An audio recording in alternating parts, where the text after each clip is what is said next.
Global Affairs Canada recently announced an additional $109.5 million of foreign spending tangentially tied to the recent coronavirus outbreak.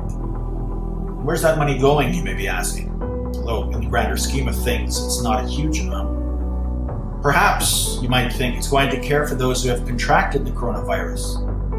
Perhaps it's going to help those who are unable to work because of new restrictions on movement and association. Perhaps it's going to help them care for their families. It's not. According to the Global Affairs Canada press release of April the 5th, Canada's investment aims to ensure that its international partners can maintain their services for vulnerable populations where possible, including support for sexual and reproductive health and rights.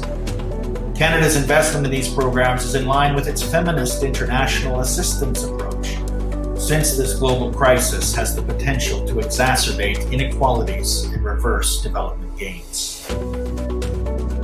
My research into Canada's foreign spending led to the website UNFPA. The formal name of this United Nations organization is the United Nations Population Fund, but the acronym goes back to its founding when it was called the United Nations Fund for Population Activities. The organization was created in 1969. The same year, the United Nations General Assembly declared that parents have the exclusive right to determine freely and responsibly the number and spacing of their children. So what are population activities? Clearly it's a euphemism, but a euphemism for what? In their own words, here are the UNFPA's goals. 1. Promote an awareness of social and economic implications of population problems and their solutions. 2. Extend aid to developing countries. 3. Coordinate United Nations and other organizations' activities to plan and implement population projects. Population activities. Population problems. Population projects. So what is it? It's population control. It's the Malthusian project being foisted upon the developing world by modern liberal colonialists. And on their About Us page, we finally get to learn a little bit more about what these euphemisms stand for. UNFPA, we read, is the United Nations Sexual and Reproductive Health Agency. Our mission is to deliver a world where every pregnancy is wanted, every childbirth is safe, and every young person's potential is fulfilled.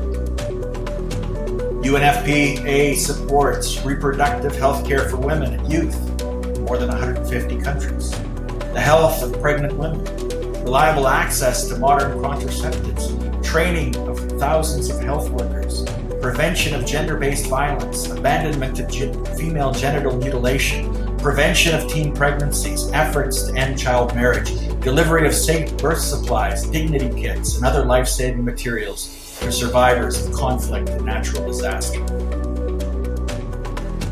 According to their website, good sexual and reproductive health is a state of complete physical, mental, and social well-being in all matters relating to the reproductive system.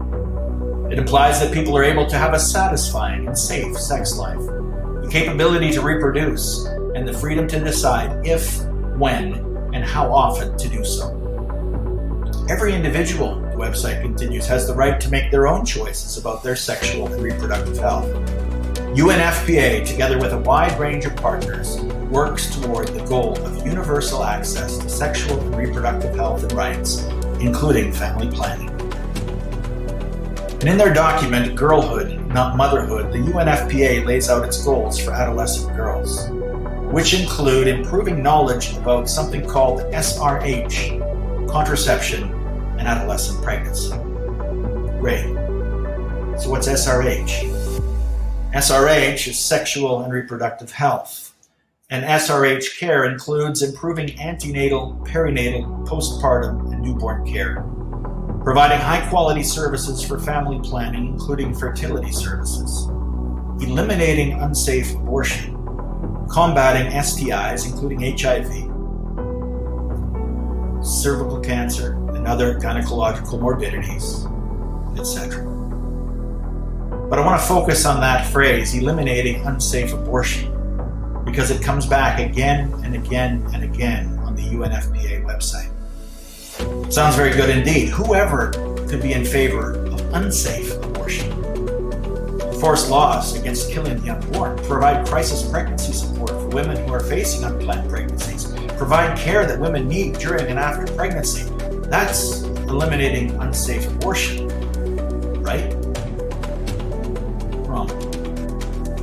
The World Health Organization, which has been in the news a lot lately, of course, is a lot more straightforward than the UNFPA dares to be. Every woman has the recognized human right to decide freely and responsibly, without coercion and violence, the number, spacing, and timing of their children, the World Health Organization says, and to have the information and means to do so, and the right to attain the highest standard of sexual and reproductive health. Access to legal and safe abortion is essential for the realization of these rights. So what is a safe abortion? Abortions are safe if they are done with a method recommended by WHO that is appropriate to the pregnancy duration, and if the person providing or supporting the abortion is trained. Such abortions can be done using tablets, medical abortion, or a simple outpatient procedure. Women, including adolescents with unwanted pregnancies, often resort to unsafe abortion. They cannot access safe abortion. Barriers to accessing safe abortion include restrictive laws, poor availability of services, high cost, stigma, the conscientious objection of healthcare providers, and unnecessary requirements. What are those unnecessary requirements? Mandatory waiting periods, mandatory counseling, provision of misleading information, whatever that might be, third-party authorization, whoever those third parties might be, and medically unnecessary tests that delay care. What about Canada? Canada was UNFPA's second top donor in non-core contributions, 11th in core contributions, and 5th overall between 2014 and 2018.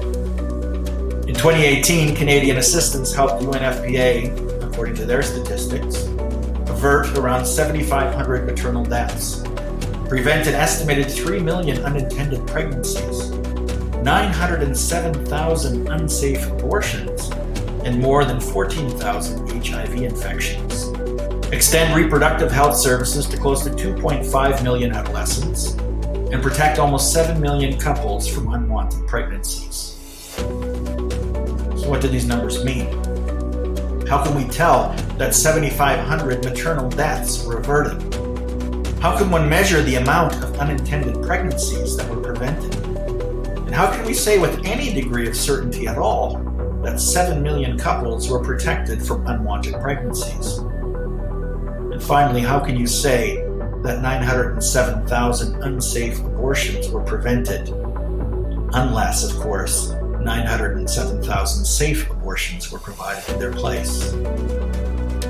As of today, to give some context, April 11th, 2020, 108,334 people around the world have died from the Covid19 coronavirus.